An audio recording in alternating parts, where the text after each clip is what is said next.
अस्सलाम वालेकुम वरहमतुल्लाहि वबरकातुहू।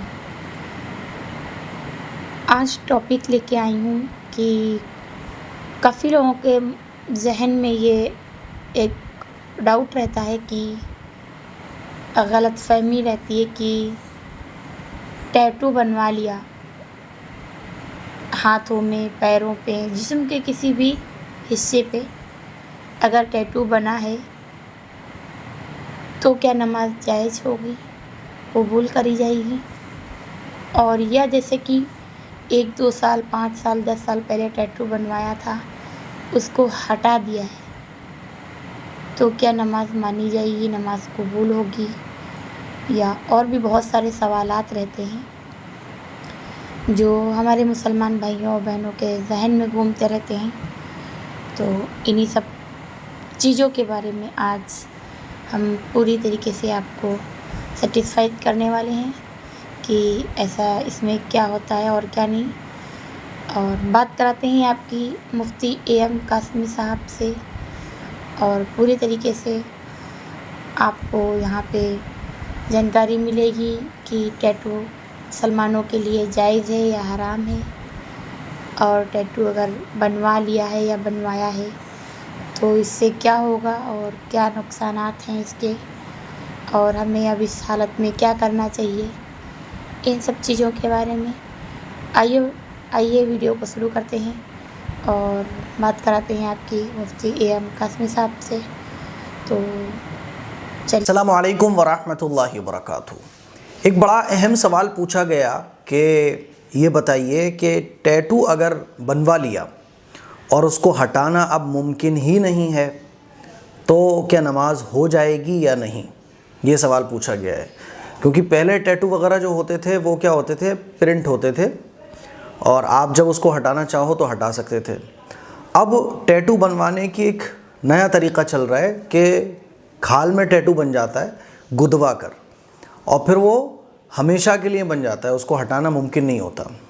जी, इसी तरह के टैटू बनवाना ही नहीं चाहिए। अल्लाह के नबी सल्लल्लाहु अलैहि वसल्लम ने टैटू बनवाने वालों पर और बनाने वालों पर लानत फरमाई है, और लानत जो है ना, ये सबसे ख़तरनाक चीज़ होती है। फिर पैगंबर ने लानत फरमाई हो तो आप अंदाज़ा करिए कि उस आदमी का क्या हशर होने वाला है जो टैटू बनवाए और अल्लाह के नबी की लानत का मुस्तहिक हो जाए। उसकी तो फिर दुनिया और आखिरत दोनों बर्बाद हैं, उसको तबाही और बर्बादी से कोई नहीं बचा सकता है। तो टैटू बनवाना ये नाजायज़ है, गुनाह कबीरा है, और टैटू नहीं बनवाना चाहिए।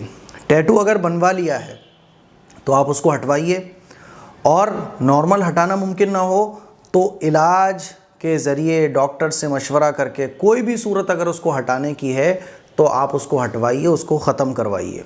ठीक है, बात समझ आ रही है। लेकिन अगर इलाज के ज़रिए या किसी भी सूरत से, या इलाज इतना महंगा हो रहा है कि उस टैटू को हटवाना अब आपके बस की बात ही नहीं है, तो फिर तौबा करें अल्लाह से सच्ची पक्की, और आप जो नमाज़ पढ़ेंगे तो इंशाअल्लाह वो नमाज़ भी हो जाएगी। हाँ, इतना ख्याल रखें कि जानदार की तस्वीर का अगर टैटू बना हुआ है तो फिर आप उस टैटू को कवर कर लें। मान लीजिए हाथ पे बना हुआ है तो उस जगह को आप कवर करें जब नमाज़ पढ़ रहे हो, ताकि नमाज की हालत में कम अज़ कम वो छिप जाए, है ना। क्योंकि आपने तो तौबा करके रखी हुई है, और जो लोग हैं वो आपसे बदगुमान होंगे, आपके बारे में ख़राब बातें सोचेंगे, तो उसको कवर कर लें आप।